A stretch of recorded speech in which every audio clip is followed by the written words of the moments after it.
रघुवीर समर्थ. श्री स्वामी चरित्र सारामृत अध्याय 10. यामध्ये बाळप्पा यांच्या वैराग्याची कथा आणि गुरुशोधाचे सुंदर वर्णन आहे. तसे स्वामी समर्थ यांच्या अद्भुत लीलांपैकी एक लीला येथे वर्णन केलेली आहे, ज्या त्यांच्या स्पर्शाने पाण्याचे तूप झाले. तर मंडळी, आता आपण पुढे श्री स्वामी चरित्र सारामृताचा पुढचा अध्याय म्हणजे 10वा अध्याय श्रवण करणार आहोत.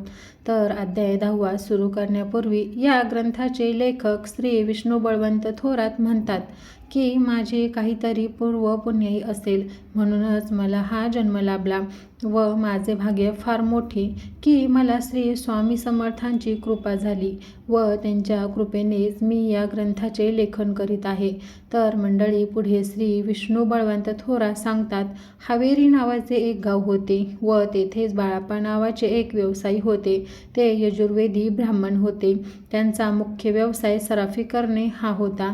त्यांच्या घरात विपुल सुख समृद्धी धनधान्य याची काहीच कमी नव्हती. संसारात जे काही मोठे सुख असते ते त्यांच्या नशिबी होते. आपला व्यवसाय सांभाळत असताना आपली 30 वर्षे कशी निघून गेली हे त्यांना कळलेच नाही. पण जेव्हा त्यांना 30वे वर्ष लागलं तेव्हा मात्र त्यांचं मन संसारात रमेना. त्यांच्या सराफीच्या व्यवसायातसुद्धा त्यांचं मन लागत नव्हतं. आता अशाच मोडीवर असताना मात्र त्यांना परमार्थाचा ध्यास लागला. मनुष्याचे जीवन व प्रपंच तसेच संसार ही एक माया आहे व हे सर्व काही क्षणभंगूर आहे. आज आपण आहे, पण उद्याचे कोण सांगेल. तेव्हा आपल्या या मानवदेही जीवनात काहीतरी करावं व आपलं मन परमार्थात घालवावं असं त्यांना वाटू लागलं. संसार व शारीरिक सुख भोगण्यापेक्षा आपण शाश्वत सत्याकडे जायला पाहिजे असे त्यांना वाटू लागले व त्याच ओघात त्यांनी परमार्थाकडे जाण्याचा निश्चय केला. जेथे भाव असतो तेथेच देव पण तुमच्या मागे पाठीमागे असतो.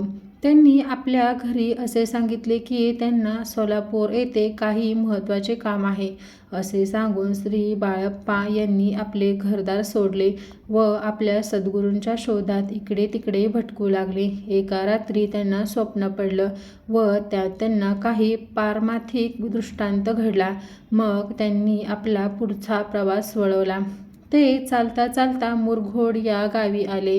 तेथे त्यांना समजले की याच मुरघोड गावात चिदंबर दीक्षित नावाचे महापुरुष होऊन गेले आहेत. चिदंबर दीक्षित या महापुरुषांविषयी या ग्रंथाचे लेखक विष्णुबुवा सांगतात की फार पूर्वी मुरघोड गावात मल्हार दीक्षित नावाचे ब्राह्मण राहत होते. ते वेदशास्त्र व श्रुती यांच्यात प्रवीण होते, पण त्यांना संतान नसल्यामुळे ते फार दुःखी व उदास वृत्तीने आपल्या जीवनाचा एक एक क्षण घालवत होते. आपल्याला संतान प्राप्ती व्हावी म्हणून त्यांनी 12 वर्ष शिवाची आराधना व तपश्चर्या केली व तेव्हा भगवान शंकराने त्यांना सांगितले की तुझ्या पोटी पुत्रयोग आहे व तो एक प्रकारे माझाच अंश असेल. तेव्हा त्यांना साम सदाशिवाच्या कृपेने पुत्र प्राप्ती झाली. पुढे हा लहान बालक सर्व प्रकारच्या वेदविद्येत निपुण झाला.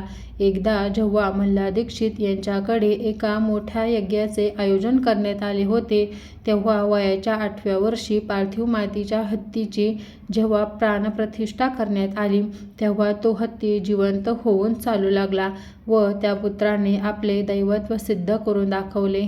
त्याच काळात तेथे रावबाजी पेशवे यांचे राज्य होतं, पण ते त्या दीक्षित कुटुंबाला काही ना काही सबबी काढून त्रास देत होते. पण पेशव्यांचा अत्याचार जास्त दिवस चालला नाही व मल्हारराव दीक्षितांच्या शापाने पुढे त्यांचे राज्य लयास गेलं.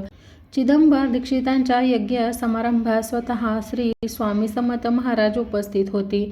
यज्ञ समारंभ आटोपल्यावर प्रसाद म्हणून जेवणावळ आयोजित केली होती व त्यात तूप वाढण्याचे कार्य स्वामींनी स्वतः आपल्याकडे घेतले होते. पण ऐनवेळी जेवणाळी तूप संपून गेले.